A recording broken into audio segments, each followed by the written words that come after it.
Good morning. Hello. How you doing? To see you. Got my coffee. All is well on this frosty morning here in the northeast of England, in the UK. Just in case we're global. You never know. You never know. Um, Good to be talking to you. Been a while since last week. It's good to be here. Uh, Busy time, I suppose, for everybody. Back to work after the new year. But here we find ourselves. Here we find ourselves. Um, and it's been a funny week. I've been kind of troubled, I suppose, by things being uncertain, and I think that's one of the things, isn't it? That when you're used to planning meticulously, I would say, and suddenly something's kind of getting in the way you plan, then it's problematic. So there's just something at work that's been kind of been about to start, and for some reason it's been for reasons, relevant reasons, it's been delayed, and but there was some indecision about it being delayed, and or whether it was going to be delayed or not. And that was troubling me, because it's like, well, I need to prepare for it, but I don't want to prepare for it if the thing's not going to happen. It's one of them kind of situations where you think, well, I could work on this stuff, and if it doesn't happen, then that's just time that I've spent doing stuff when I could have been doing other stuff, and that stuff's now not going to get used. That must happen. That happens in big organizations a lot, doesn't it?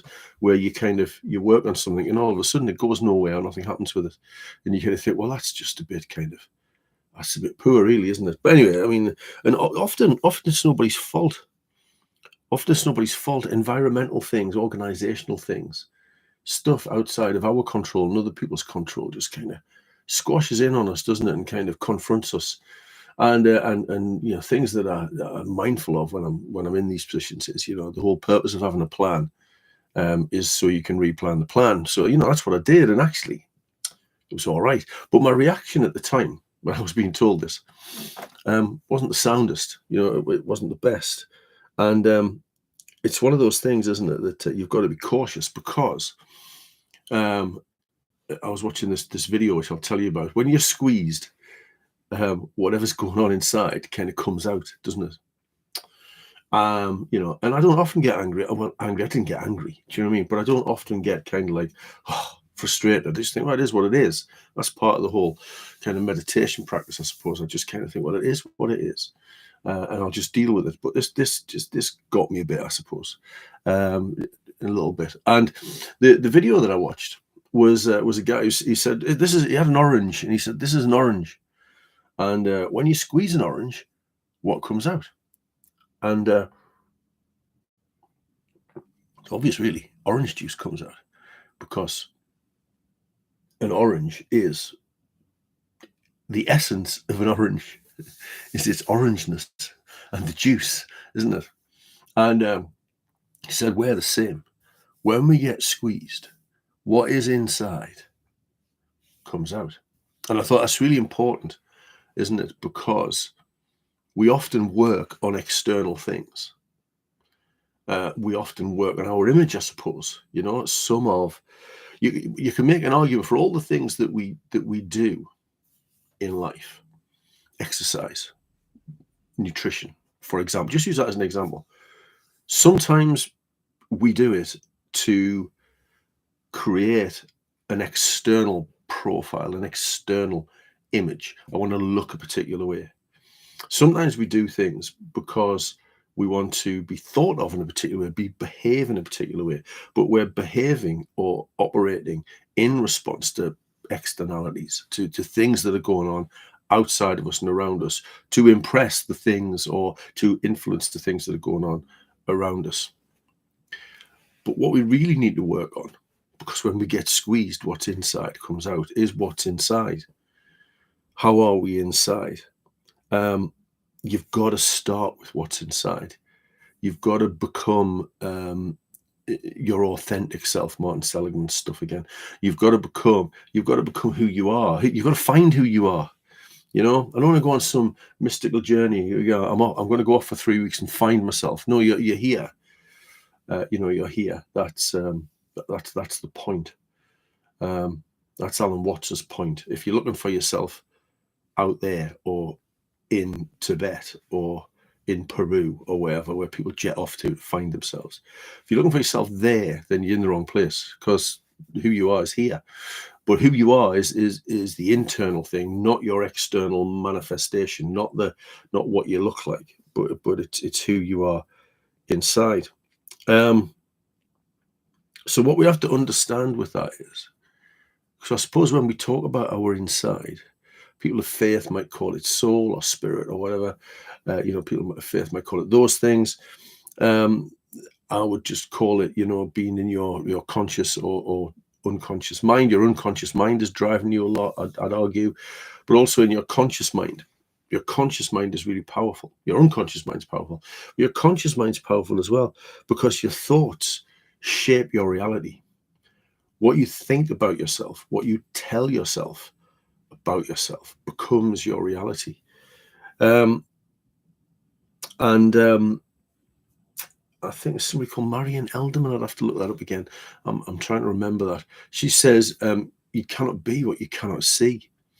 So visualizing who you're going to be, what you're going to be, what your why is. I was talking to a colleague at work about this, kind of choices about what to do at work, in life, whatever.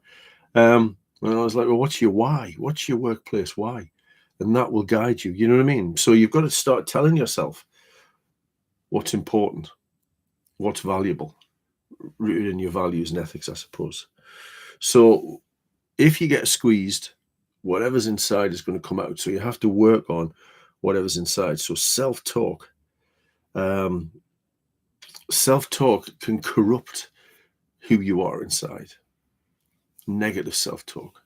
Positive self-talk can heal what's inside. Prepare, make resilient, I suppose. And I know that's a loaded word for lots of people, but can heal and make resilient what's inside. I did a presentation. I don't know when it was now. It was before Christmas, wasn't it? Yeah, it was in December, I'm sure. How time flies. Looking at vicarious trauma. So trauma that you experience from witnessing the trauma of other people. There's also a thing called vicarious resilience. That's how your resilience, you observe difficulties and problems in the world, you observe difficulties and problems in other people's lives, and actually you can become more resilient through that experience. You can become more resilient through the trauma that affects you. I'm not diminishing at all the impact that trauma can have on people, the negative consequences of that. But there is a thing called vicarious resilience, where you build resilience out of trauma. And the article I was reading, a journal article, a research article, was saying that the two things, and I've talked about this before, but here's another piece of research saying this: the two things that create vicarious resilience are time on your own, time relaxing and stepping back, and time with other people. And I've said that before, and there it is again, time and time again. And one of the things that troubles me when I sit here and talk to you like this is that I feel I sound like a broken record, because it's the same things time and time again. I did a presentation earlier in the month to teachers, and I'm normally talking to social workers. So I thought I just want to try and find a bit of research. It was about meditation. I just want to find a bit of research about how meditation can influence teaching and teachers. And I found it, and there it was. And I was preparing this talk, which I normally deliver to social workers, and I thought, well, let's just check this out. Let's just check out that the same things apply. Let's just, let's rework this a little bit. And every time you just come back to the same stuff, because it's the same stuff that works, So I think that's important to remember. So while I do feel as though I repeat myself, I think the messages are worth repeating, because they are the fundamental principles. Time on your own in rest, recuperation, reflection, meditation. Call it what you want. Meditation's not scary. I read something recently about meditation, which really resonated with me, because when people say, I try and meditate, but I keep thinking of other things. and the person who was talking, or I was reading, I can't remember which it was. They were saying that yes, you do. When you meditate, you think of other things, and when you think of something else, you return yourself back to your breathing, back to the meditative state. That's the practice bit. So that's exactly what you should be doing. You know, you're clearing your mind, focusing on your breath, focusing on whatever, focusing on that internal space and on your breath and all that kind of stuff. You're doing all that, and then you think of something else, and you go, "Oh, I'm thinking of something else," and you bring yourself back to your breathing and your internal space. That's the practice bit. That's meditation practice. That's the practice of it, and you get better at it. You will get better at it. Maybe you'll not get better at something popping into your head, but you might get better at putting it aside. And then you carry that forward into life. And it becomes mindfulness where you're able to apply yourself to something. When something pops in your head, you quickly deal with it, maybe make a note of it, or you put it to one side and you get on with what you're doing. You remain focused all the time. So that literally is the practice. So yes, so that's the time on your own, and then time with other people, and that can be family, friends. I mean, the context the journal article was writing about was in the workplace, so it's your colleagues and your team and that kind of stuff. So really important. So what's on the inside when you squeeze yourself or you're squeezed comes out. So we have to be cautious about what's on the inside, and self-talk, I think, is how we get stuff onto the inside. And one of the ways that you could do this is expressing gratitude. And again, something I've probably talked about before, but express gratitude.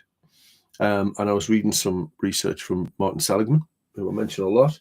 And I just reiterate this because I might have mentioned this recently as well. But, think of 3 things every day that have gone well for you, that you've succeeded at, or that you're grateful for. And what his research showed was that I can't remember off the top of my head whether it was within a month or within 3 months, but within a short time period of doing that practice daily, within a short time period of doing that daily, you start to horizon scan all the time for positive things rather than negative things, because we're dead good at spotting the things that went wrong and the negative stuff. So offer up to yourself 3 things that you're proud of, 3 things you're grateful for, 3 things that have gone well. Do it at the end of every day, either at the end of your work day or as you go to bed. And you'll find suddenly you start to see positives rather than seeing negatives all the time. And that starts to fuel your self-talk. Oh, look, things have gone well today.